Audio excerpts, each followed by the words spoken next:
Nandam tha chiam na ma kan channel long lam tak nandan than na tu ta kan chimning mi chu news thong pang asalai lo saram kong asalai saza kong asalai saza hi tha te in aton len leo a mu ding a har ngai a mu lo mi jong nan tam lai ti ro chna kan ngai cha ma hi kan hun lang tar saza he ram sahar ngai se finglet lang asan nak tak taka au me lai le ya chun an ka ngai ngai cha saza he tu he an chi atlo mai ngai chang zeitluk an da saza he a chi har min si saza he a chi tlom min si tika kilven jong a haw saram he betak te kan dot he abipi saram hi kan zau khen a haw kan ram hi mai le ya achia peng lai lo that cha na ngai te lai ma ti ka jing kan ram hi tu pi le mong kan monga kan sar lo le a saram le wa wa te ti bun tuk ma pol hi tha te kan dot kan kilven ha lo chen a ram leng khol tong pol ram kip a awa me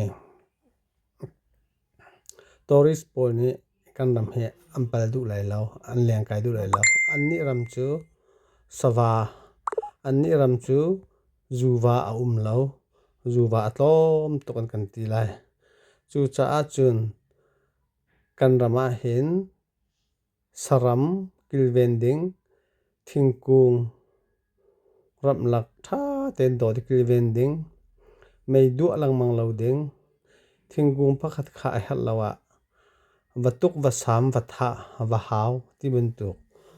vakhang ti bun tuk kha kan han lo ami pi tok rang ran ma ti e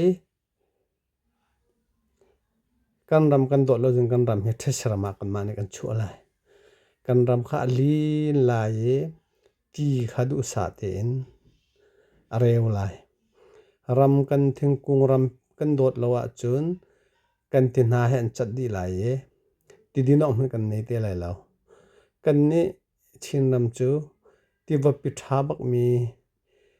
ti wangan tak tak mi rili bentuk ti bentuk kha ti lak nak ngei lo kan tau mi chu tlang pare aluang mi ti ase chu tlang pare aluang mi ti chu thingkung ram pi kan haw piak di kan khang lang ma chun ma ti kha ma tin ha kha chat lai ma tin ha kha reu lai chu cha chun thingkung ram pi kan dot ram kan du alo ram phul lak e kan tu alo tu mong thanga i ram kan sar kho chun kan tin ha pol kha atha chin chin lai dum hau tu na ka se kan satil se zuwa han se din ti tha te ngai kho lai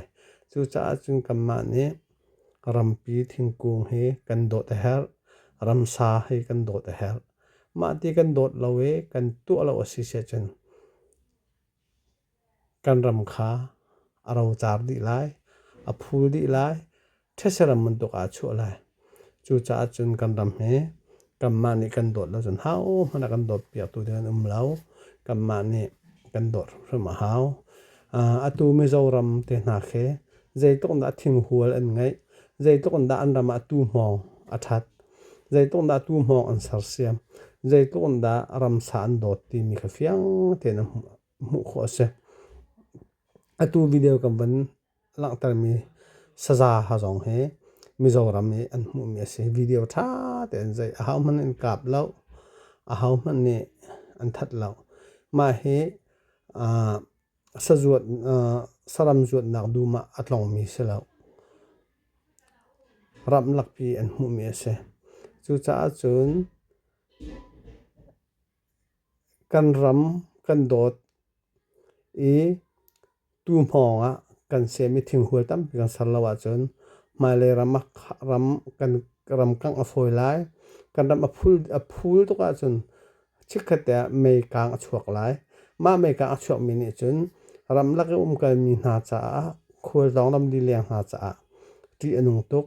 kan in kan khuwa rum kha a him ti lai lo chu cha chun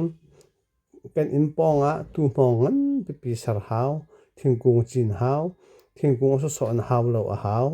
kan ram kha hring dil del mi rama kan sar hau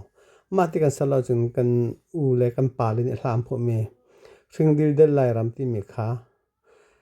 char dil del lai ram ai chu ala chu cha chun hring dil del lai ram kan ram kan sar lai thingkung kan dot lai rua mau kan dot na lai ramsa kan dot na lai chu ti chen kan ram kha aniang hnau lai thlai avoi lai din ti tha kan ngei lai kan in la kan lo a him lai ma kha klai mini kan tu rem rem a her mi se ma video he van zau lo zai to da saram hi an ha ngam zai to da anu zai to da du anun zai to da zau le no atlak ti mi kha fiang te na van lang kha saza atul le le kha van zau tu